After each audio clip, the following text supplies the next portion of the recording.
All right, hi everybody. Welcome back. We are on our mountaintop experience of the Gator basketball team having just won the national championship. So that's really exciting. And we are going to keep going. This is lecture 30, I believe. And we're going to hit 39, including 2 more makeup lectures on Fridays. So we'll have one this Friday and then the following Friday. And then after that, there are only 3 days left of class, so like the Monday, Tuesday, Wednesday. So the end of the semester is coming at us pretty quick, but we'll cover creep. And then we'll make sure that we go through a few journal articles, and we'll do a last problem set, and then we'll have the final exam. I mentioned this on Friday, and I'll go back through a little bit of it because I know you guys might not have watched the lecture from Friday yet, but we are not in a portion of the book now. We're sort of later on at the end of the book, and so we're not necessarily deriving new things from fundamental theories that are really major, but rather we're looking at either combined situations that we haven't looked at before or slightly new phenomena we can add on to our understanding of what we already know. And so I'm going to finish up the example problem at the end of chapter 12, which I started in the lecture on Friday, and then I'm going to go into an introduction to creep. And so I think that you'll find this valuable.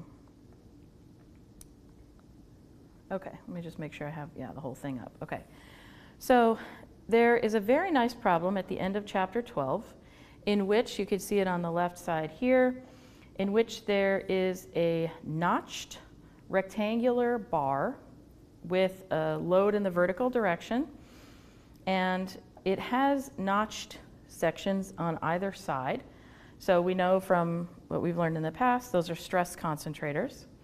And because they're stress concentrators, we would expect any cracks that happen under cyclic loading to originate at the root of that notch. And so under inspection, it says that there was a fatigue crack discovered that was 0.035 inches long. And the question is, what is the remaining life of this part? If you look at the one on the right, I made the analogous situation because it's always good to do sort of a comparative case study. And so this part is not in the example problem, but I solved it in the lecture on Friday, and I'll tell you what I got. But if we have sort of nominally 4-inch wide by 0.38 inches thick bar that's under a release tension of 22,500 pounds, and it starts with a fatigue crack in the side that's 0.035 inches, same as the other one, except this doesn't have the notches. So this does not have the stress concentrator. It just has a uniform cross section. So this is the same as problems we solved in chapter 8. We had a cyclic loading, non-zero mean stress, and then a fatigue crack there. And we estimated what is the remaining life. So I think there's using the ideas, and there's a nice problem there. So if we compare these two, that will tell us the extent to which those notches really affect the remaining life of this bar. Okay, whoops, hold on, where are we going? So in the easier problem, right, we know the initial crack length, and we're given the crack growth rate, right, that DADN. And if it's in a stable crack growth regime, we can integrate and find the, basically from this level, this length of crack, right? That's the initial crack length, where we're starting now, 0.035 inches, up to some critical crack length. And if we do that, we come out with 286,000 cycles.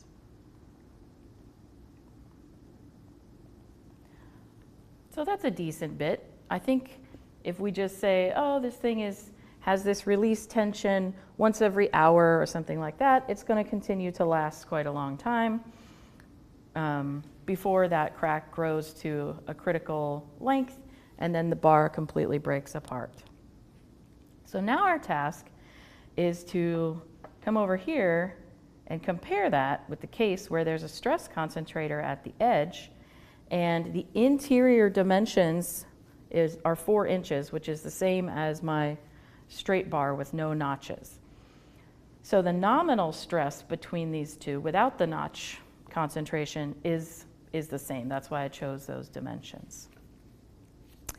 So I'm going to pick up the problem, and we had to break the problem up because that notch right there not only creates a stress concentration, but it also effectively makes a longer crack in the bar that we have to then consider.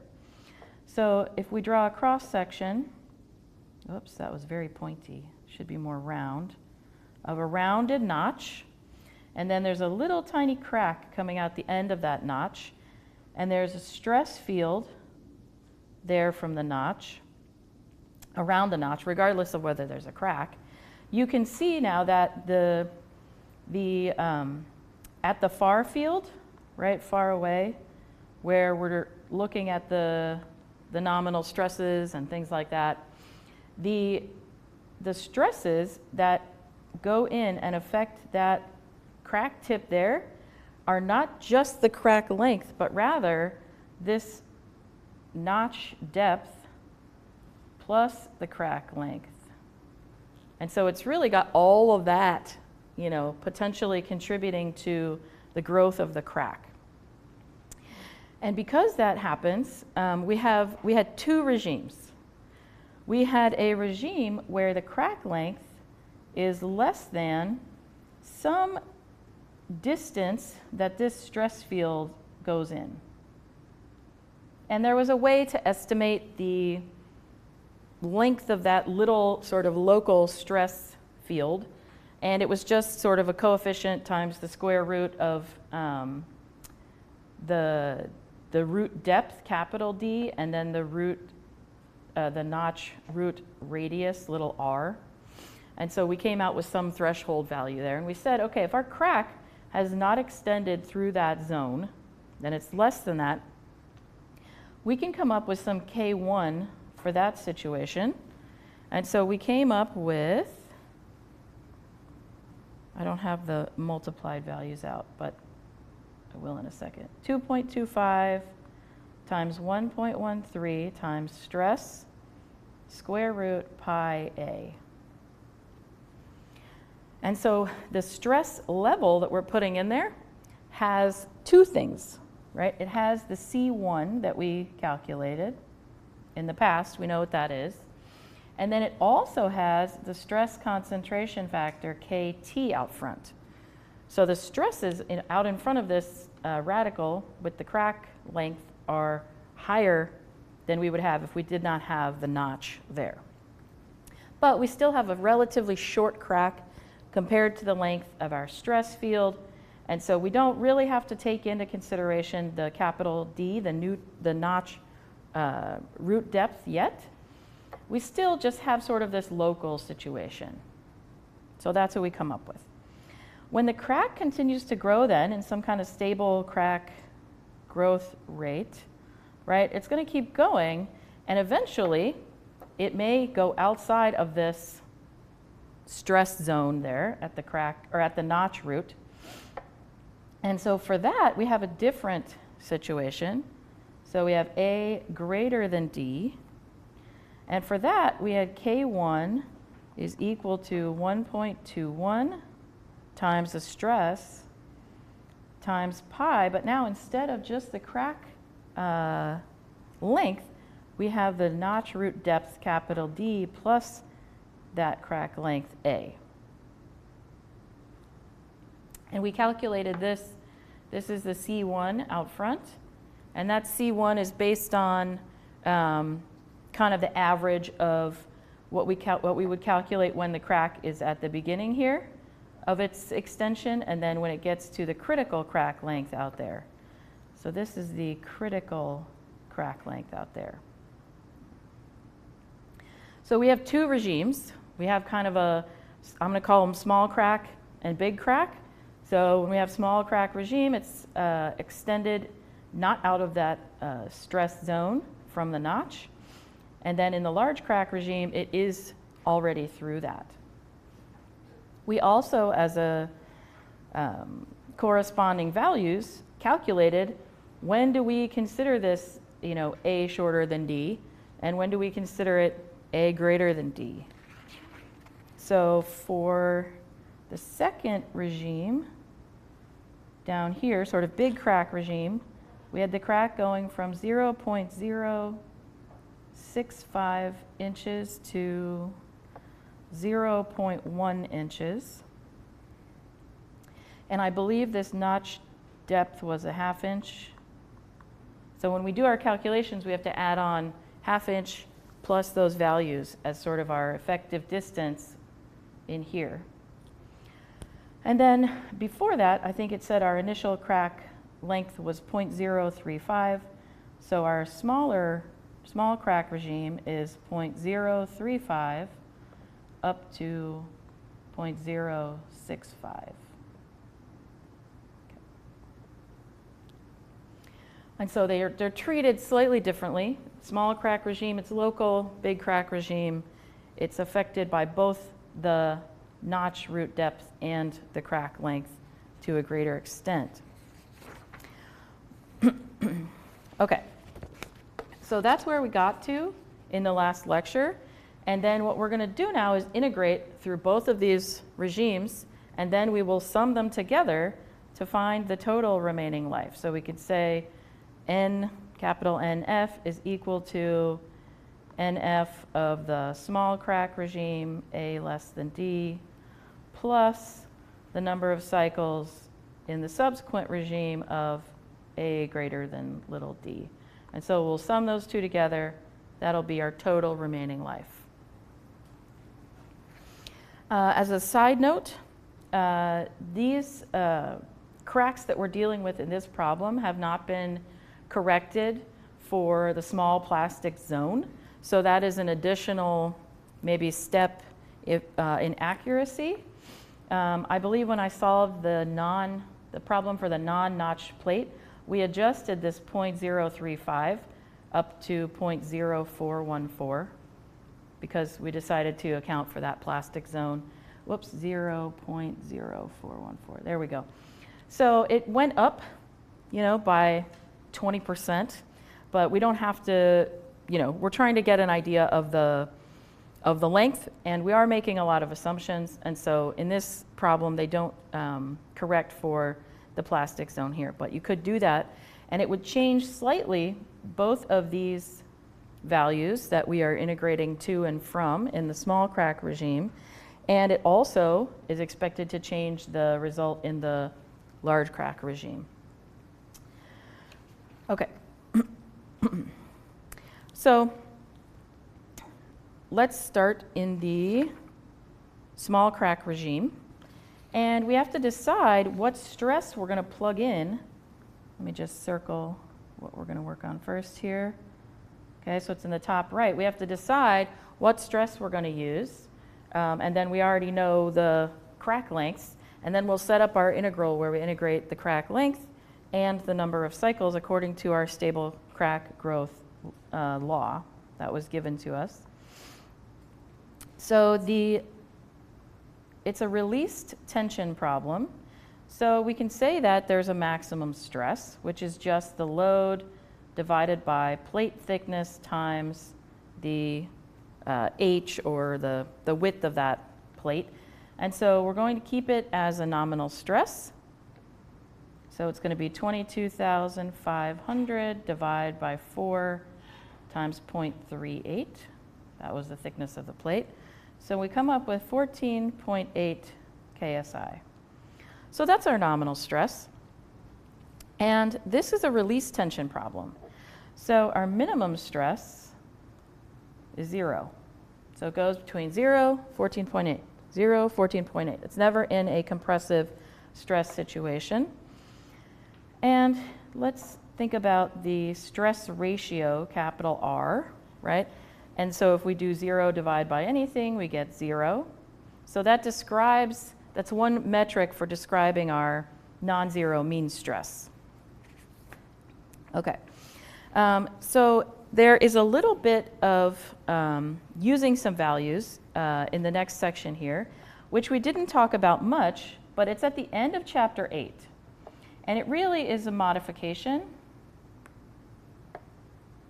And I decided not to cover it, but this is what they use in this problem. So they go back to figure 828.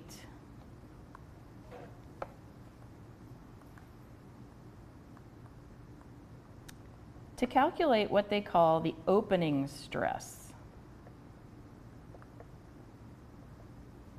So you could, I mean, we know that there's 0 minimum, 22.5 or 14.8 maximum, and then going back and forth. But for a non-zero mean stress like this, after there's a crack formed, we can basically, if the stress is low enough, then the crack is not going to propagate. It's below that threshold delta K, and so it's not going to open. So if the crack is above this threshold opening stress, then it's going to open. Okay, so that's the concept.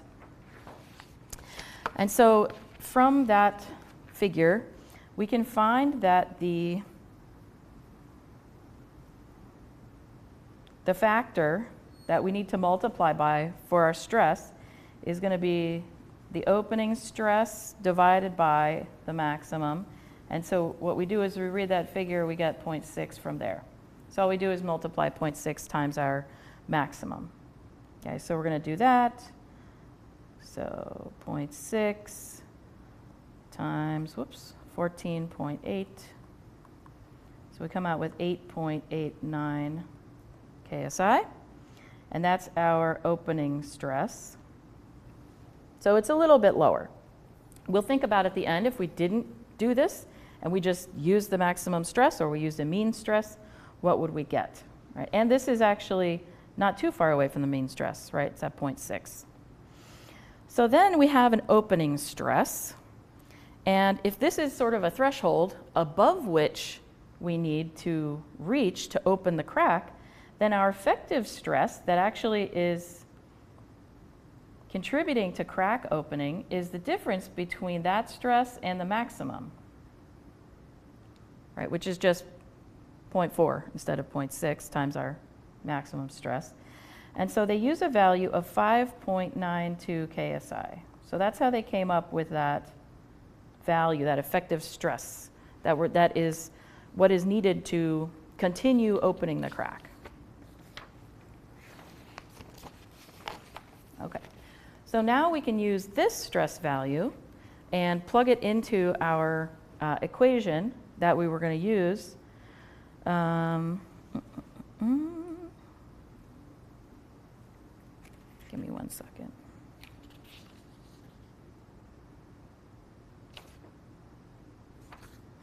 They actually don't use the C1 in here. Where did it go?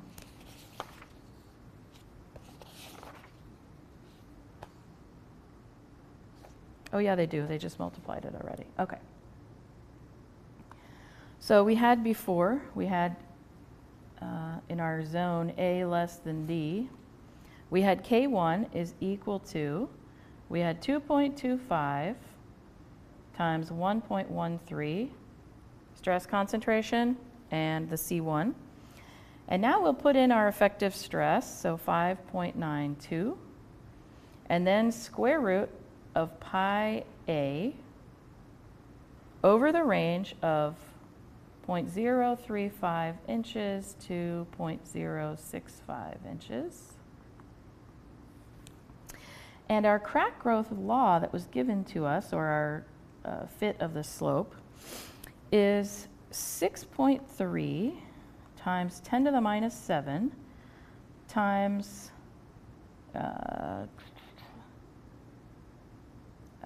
C1, I'll just put all the variables in here, the effective stress, square root pi A, and that exponent was 2.2 instead of 3.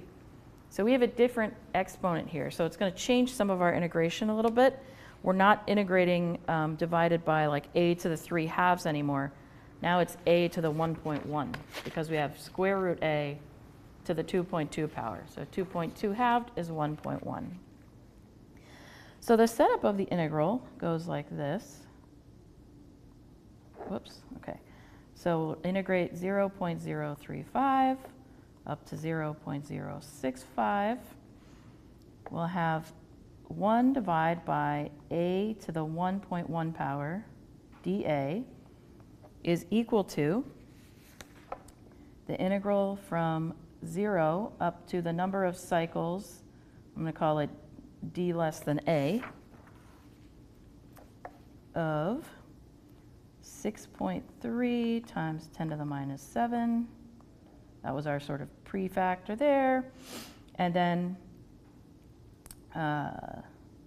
we get in here 15.04 KSI times square root pi a, and then we have a portion of all that to the 2.2 power dn.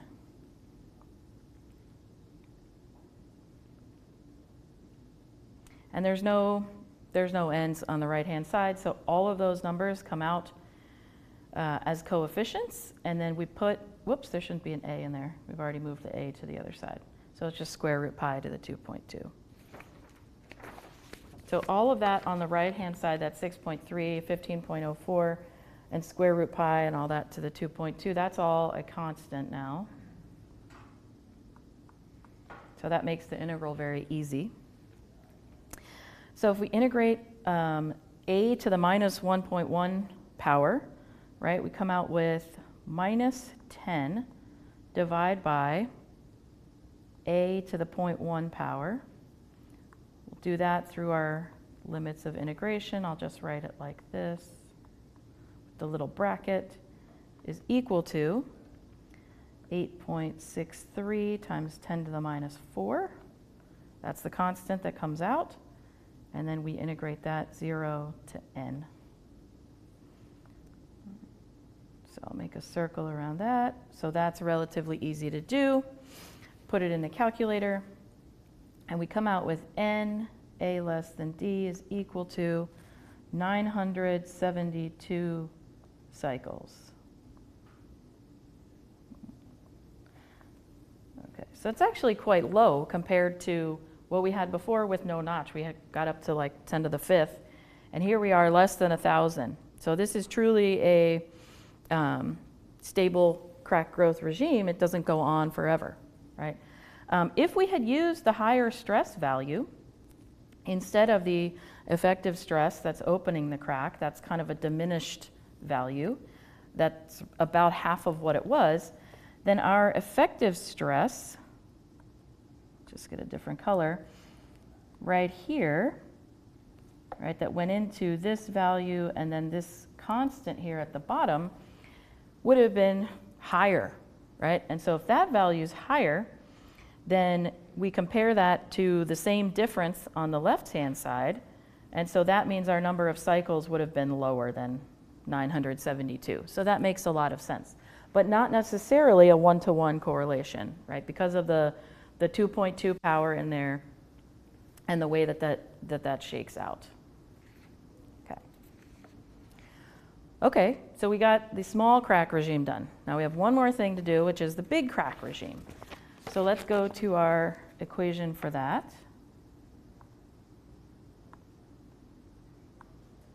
So now we have A greater than D, where we had our,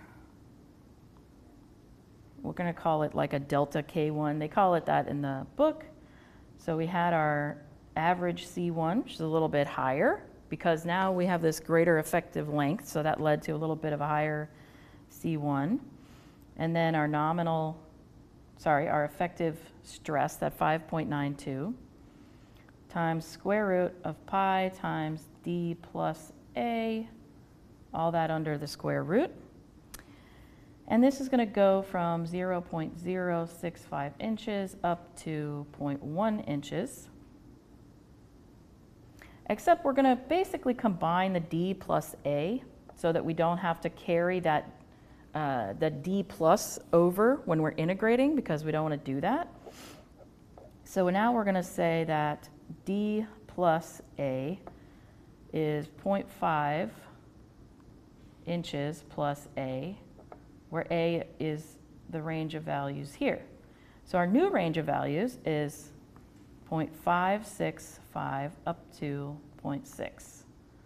So we basically just converted the, bless you, the integration variable from the crack length to the crack length plus a constant, which caused us to change our limits of integration corresponding.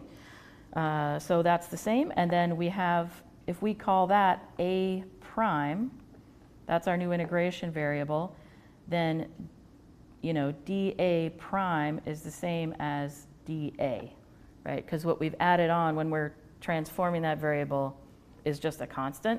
And so the derivative of both of them is the same because the derivative of the constant is 0. So we can translate that over readily. And we'll say that our crack growth rule is the same for A prime as it is for A. So we have dA prime dN, and it's the same number. So it's at 6.3 times 10 to the minus 7 times all of our stuff inside, C1 effective stress, square root pi A prime, and that's to the 2.2 power.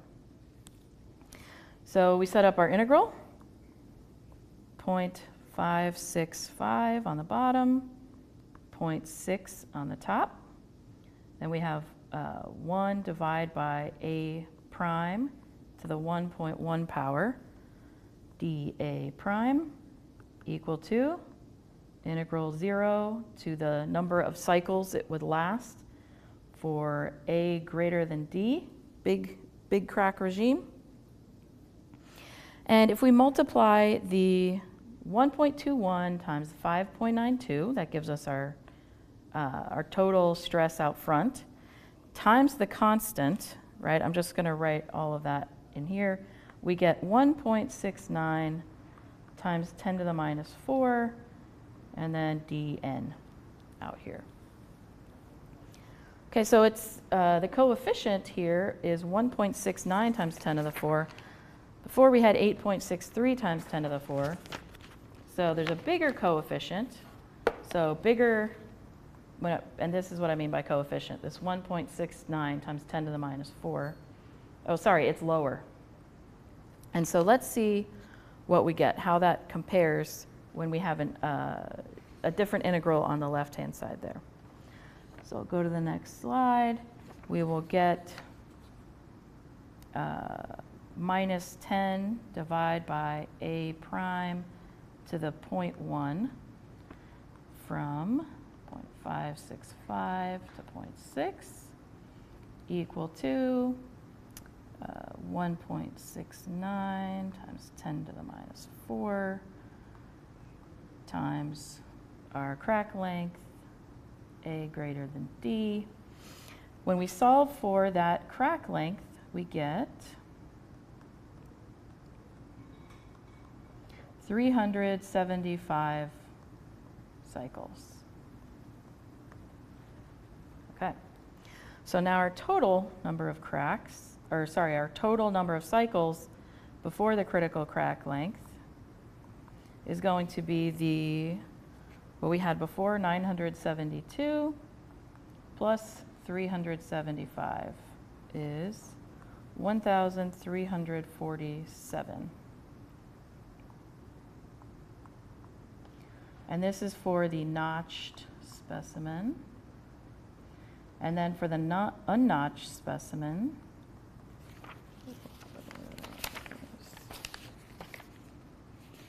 come on, go back, 286,000 for unnotched. So that notch in the plate has a compounding effect on the reduction in the number of cycles. It increases the stress, it increases the effective crack length that we're using as far as what's creating those far field, what's allowing the crack to grow in those far field stresses. And so all of that together means that there's a huge change in the number of cycles left. And so the book says that if there's about 1,300 cycles left, and if this bar is being stretched at one cycle per minute, then it's going to last less than 1 day. So that is a short life. So you'd want to call up the supervisor at that point and say, time to turn the machine off before this thing fails. Right? Okay, so that was a really nice example problem at the end of chapter 12. And there are a few other problems in chapter 12 at the end of the sort of, the practice problems, homework problems. And so I'm going to release a homework assignment hopefully tomorrow that will include some of the things from chapter 11 with the stress concentrations, or no, chapter 12 with the stress concentrations, and some stuff from chapter 11 as well. And that'll be kind of our last homework. And it'll also include some things that we have in this next section on creep. So questions on that problem? No? Okay. So I want to tell you now a little bit about creep. And so we'll do just a brief introduction. Whoops, hold on, where's my picture? I gotta find my picture, hang on. There we go, okay.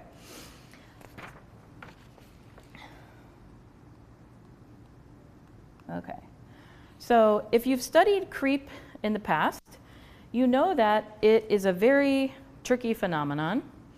And what happens is if you have a component that's under continued stress or consistent stress, and also at an elevated temperature, you're going to get a very slow and permanent strain from that happening. Right?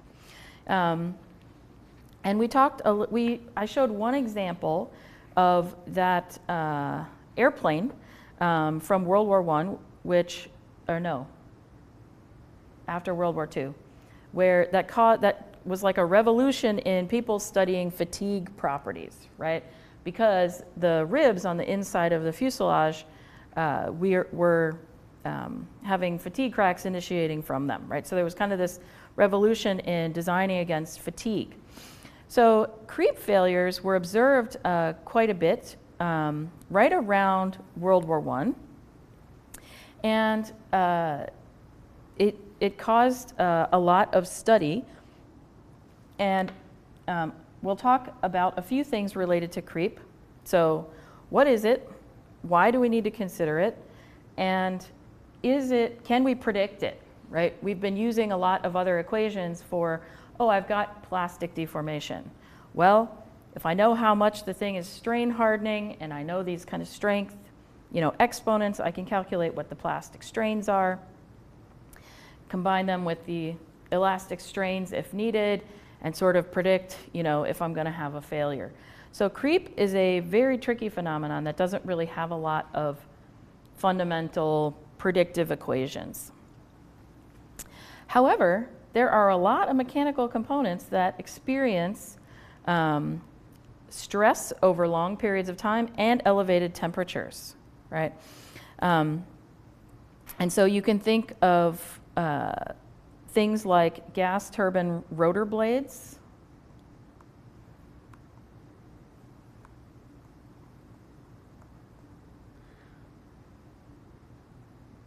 So these things are protruding, right, from a hub, and they rotate at exceedingly high speeds, and the drag against them, even though we try to reduce the drag, the viscous dissipation from the whatever is going against those rotor blades, right? Fuel or air or some mixture creates excessively high temperatures, like in a range of 1200, that's Fahrenheit, to 2200 Fahrenheit. So these are pretty high, and these things don't turn off, right?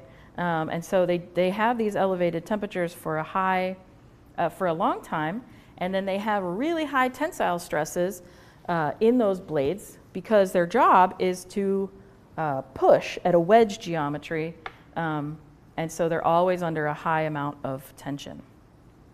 It says in the book also skin temperatures of Mach 7 aircraft, so pretty fast, have been estimated at about 5,000 F. With aerodynamic and structural consequences of creep deformation, creep buckling, and stress rupture. Okay, so these are fairly high temperatures, and we'll look at some melt temperatures of typical materials and see how they compare to kind of these anchoring values that are provided to us in the book. Okay, so why is creep so hard to predict? Well, it's because the change occurs in the microstructure that weakens it and happens during that plastic deformation that's very slow over time, and it's not a local phenomenon, and also there doesn't seem to be the same kind of exponents that we can fit to like just plastic deformation due to yielding and a static load or even a fatigue load. So you can see what looks like porous materials on the screen. And on the far left, you can see these circles. So the circles are a top-down view of a cross-section of a tensile specimen that's been held under constant load for a very long time and allowed to creep, right? Which means that that this is a stress-controlled test. So constant stress.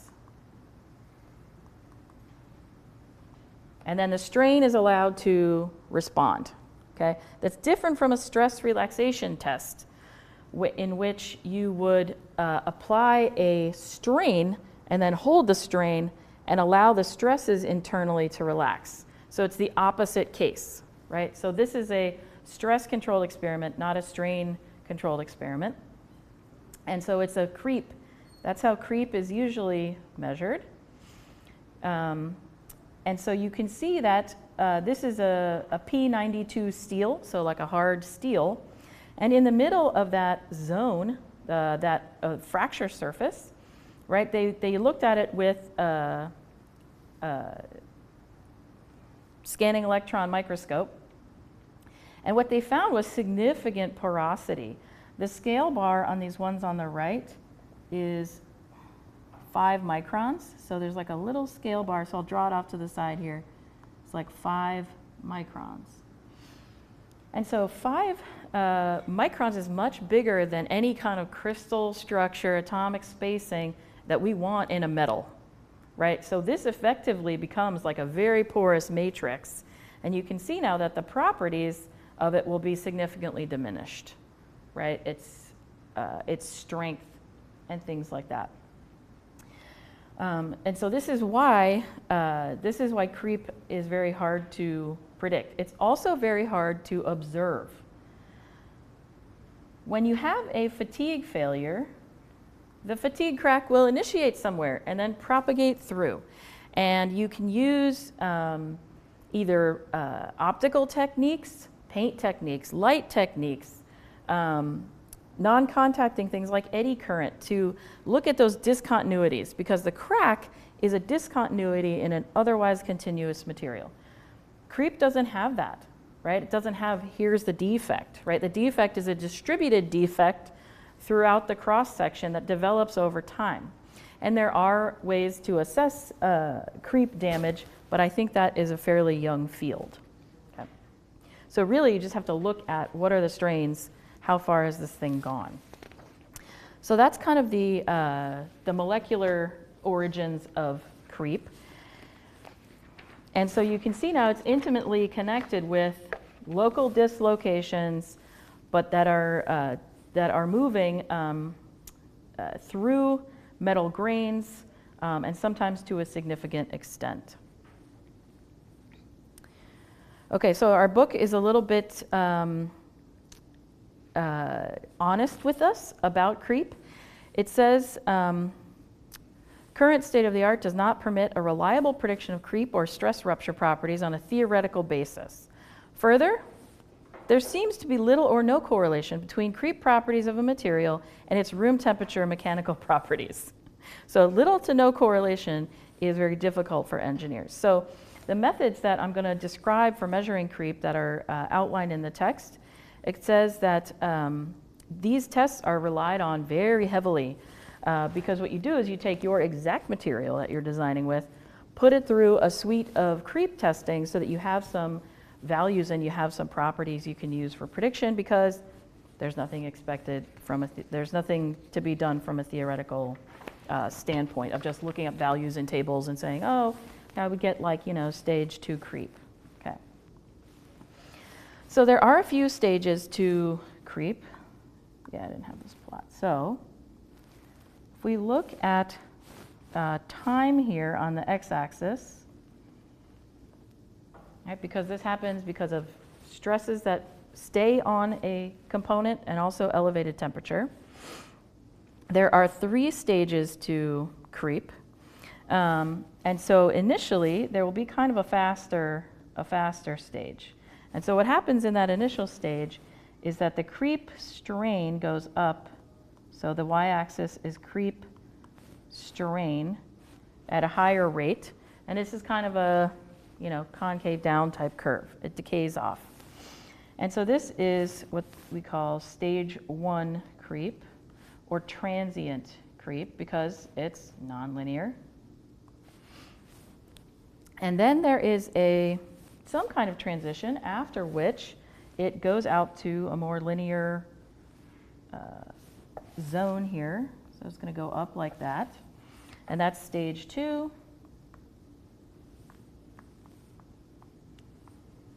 Which is called steady state creep. And then at the end, we really have an acceleration of this right up like that. That's stage 3. And that's accelerating creep.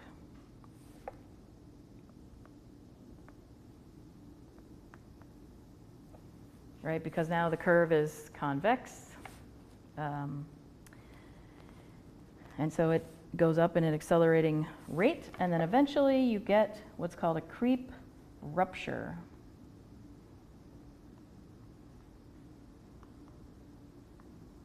Right, so the whole component will break apart in a fast type scheme, but with no apparent fatigue cracks on the outside of it, right? Because this is not necessarily a fatigue test. It could just be a monotonic test where they're just holding it, right? Or even increasing load or whatever it might be. Our book wants us to distinguish this from something called a stress rupture, which comes off of the same origin point and then goes up like this and has a rupture. It says that in some fields, a creep rupture is called a stress rupture, but it does us well to distinguish between these two, especially since stress ruptures would occur at a shorter time and also not have these different stages that could be readily identified. And so if the creep strain is going up more like that, then it's a different type of a regime. Okay, so when does this occur? Creep strains of engineering significance are not usually encountered until we get up to a temperature that is between 70% and 35% of the melting point. And that's on an absolute temperature scale. So that is in Kelvin, right? Okay, So if we want to know the temperature in Kelvin, we take whatever we have in degrees Celsius, we add on 273.15, and that gives us Kelvin. So it becomes less of an issue converting between these two when you go up to a very high temperature, right? We talked about something being at 5,000 F, which is approximately 2,700 C. And so if we have 2,700 and we're adding on 1/10 of that, right, then it becomes less of an issue, right? Converting. The higher in temperature we go, the difference between Celsius and Kelvin diminishes. But this is the sort of rule of thumb, right? Between 35 and 70% in absolute temperature. Then you start to get these creep strains. If you go above 70%, then you basically are doing like a low temperature melt, annealing of the material, and the properties are going to degrade very, very fast. So let's look at a few different materials and what their, and what their melt temperatures are. So it doesn't give us the temperatures here in absolute temperature scale. It should, because that would help us to apply the rule they just gave us, but here we are anyway. So if we look at things that we've been studying a little bit, right, we can look at aluminum alloys and steels and stainless steels. We can look at iron, though we haven't really studied that much and applied it in this class. We've really studied mostly stainless steel, steel, and aluminum alloys. So on a Fahrenheit scale, the melt temperatures go from 1220 in aluminum alloys, which is about 660 degrees C, up to steels, which more than double the melt temperature. And then we get, which goes up to about like 1400 Celsius. Right? So we could take something like steel and we could say the melt temperature is 1400 C. And so that in Kelvin would be, that plus 273 is 1673, right? And then we could calculate like our rule for that. Right, so 35%, I didn't do this ahead of time, 1673. So really, we have to take this into consideration for temperatures above 585 in Kelvin. And if we convert that back to Celsius, it's about 312 degrees Celsius. So that's not that hard to hit on a piece of machinery that might be rubbing up against, having a bunch of drag against it, or in a lubrication situation, having oil running against it or something like that, and having viscous drag there, and heat generation from the viscous drag internally to that material. So it's not hard to get that high. And that was a moderate, that was kind of the middle between these other two, right? So stainless steels, you can go a little bit higher. Aluminum, you drop that value by about half, right? So 150 C, right? Water boils at 100 C. 150 C is pretty low. So you can get creep. So that's when you need to take things into consideration. I'm going to end the lecture there for today. And then when we come back on Thursday, we'll talk about how creep is tested. There's a few different methods in the book. Sneak preview. Creep is a time, stress, and temperature situation. So we try to accelerate the stress maybe, or we try to accelerate at high temperatures, right? Or we do some sort of situation that we can extrapolate out, right? Some sort of accelerated testing, unless we have, I don't know, 3 to 5 years to put a sample under some stress and then try to measure it.